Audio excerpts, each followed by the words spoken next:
Hi lovelies, welcome back to another Watch Me Work video. So today we are doing a really cute pink and blue not polished acrylic set.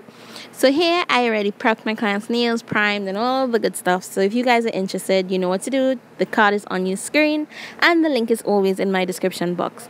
So I am starting off with this gorgeous light blue, and this is actually a light pink, but it's coming off more neon on camera, and I wanted patches of color on this nail. I didn't want them blending too much into each other. Now this is the first time of me working with the Valentino Pure acrylic powders besides the glitter one, so I'm still trying to get a feel of the consistency in this video. So this is why I'm working with them in smaller beads, but as I progress throughout the set, I do start working with them in bigger beads because I got more of a feel of the consistency that is comfortable for me to work with. Now, I do realize that their acrylic powders are white based. So you know when you work with white acrylic and it's too wet, what happens? Yeah, these powders, if it is that you don't find the right texture, it does that. It turns the liquid the same color of the powder that you're using, and when that runs and gets on the cuticle, it just creates a whole mess. But in this video, it does happen, but it's really nothing to stress about, because from the time your client washes her hands, it is going to wash away.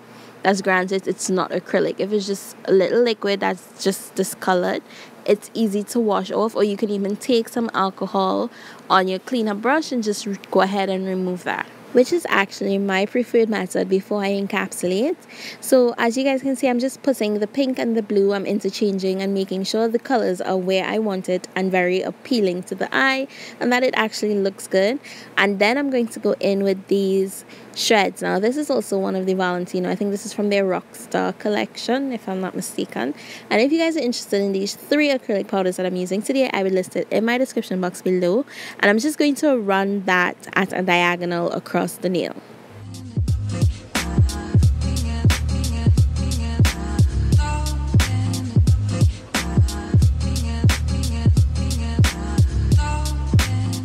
So now on this nail, I am going in with that same pastel blue, and I'm just going to cover the entire nail. Okay, so lately I have been enjoying doing a lot of not polished designs.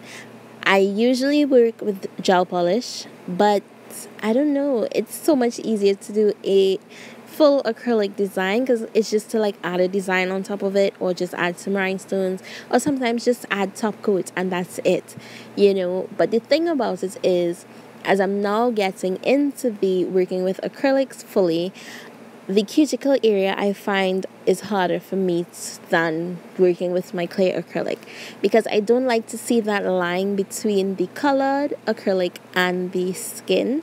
So for those of you who work with more acrylic than gel polish or polish, tell me some tips and tricks in the comment section below, guys. I would really appreciate it, because I love how this set turned out. The cuticle area was fine after filing, but the application around the cuticle area was not where I wanted it to be. So I cannot wait to hear what you guys have for me and to execute it so you guys can see the improvements in the videos. So now on this nail, I'm going with that pink, and I'm just going to coat the entire nail. Now, you guys see 2 different shades of pink, right? Because that is exactly what was coming through, and it was a pain to get this nail one shade of pink. Now I can say that the application of the product, it was very smooth and very easy to work with. I am working with these colors really nice and thin because I do have to go in and still encapsulate them, but it was nice. It was easy to work with and manipulate and stuff like that, but there was too much of that uneven pigmentation coming through. So I just wanted to mention that really quickly to you guys. And with that said, I'm just going to continue to coat this entire nail and try to get the same shade of pink all the way through. And when I did that, I did go in with the Glitter Shreds acrylic powder, and I applied it up the center of the nail.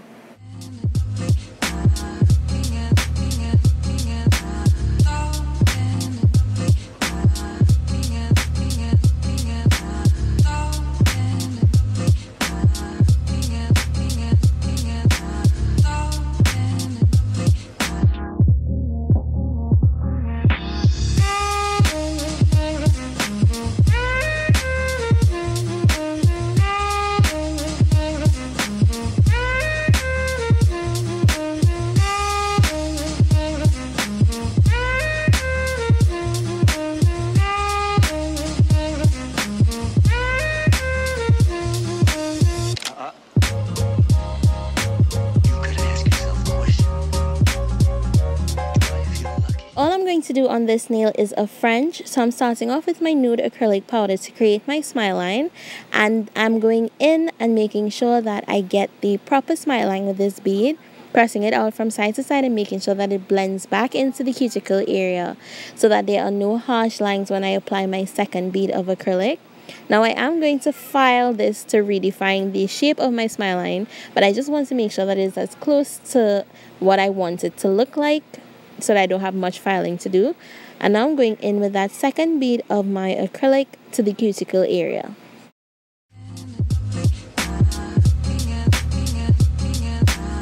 Now that acrylic is set, I'm going to take the straight end of my hand file and I'm going to go around it to make sure that my smile line is nice and even on both sides.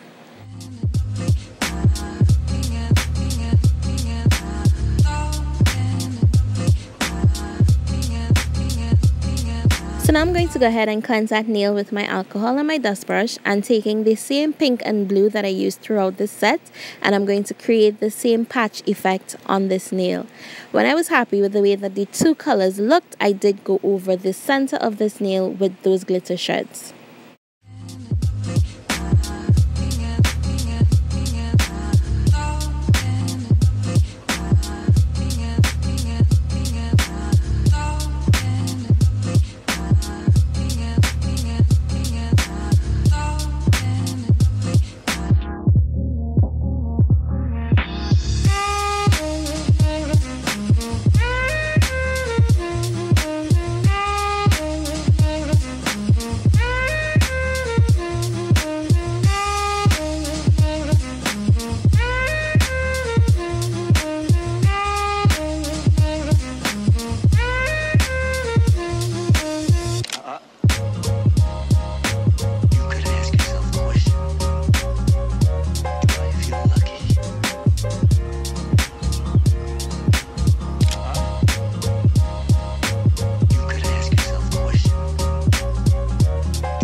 So on this nail, I just took a bead of the glitter shreds and applied it to the cuticle area. And I'm going to use the body of my brush and pull it as far down the nail as I possibly can. So now I'm going in with the colored acrylic powders, the blue and the pink, and I'm going to be marbling them into each other. And I was happy with the way that everything looked. I did go in off camera, encapsulate, file shaped and buffed, and all that was left for me to do with this set is apply my gel top coat and my cuticle oil. And of course, I'll have a clip of what the final result looked like at the end of the video and some pictures to share with you guys. So that is it for this video, guys. I really hope that you enjoyed it and you really love how these turned out. If you did, go ahead and give it a big thumbs up, and I'm looking forward to those tips and tricks in the comment section. Go ahead and leave me your favorite emoji for this set with your comments in the comment section below. And if you're not yet subscribed, you already know what to do. Go ahead and click that subscribe button, and don't forget to just take a minute and share this video. I am so thankful to you guys and I love you guys so much, and we are well on our way to our 10K countdown. Isn't that exciting? I just wanted to say that before I go. As always, I'd love for you guys to keep safe, and I'll see you soon.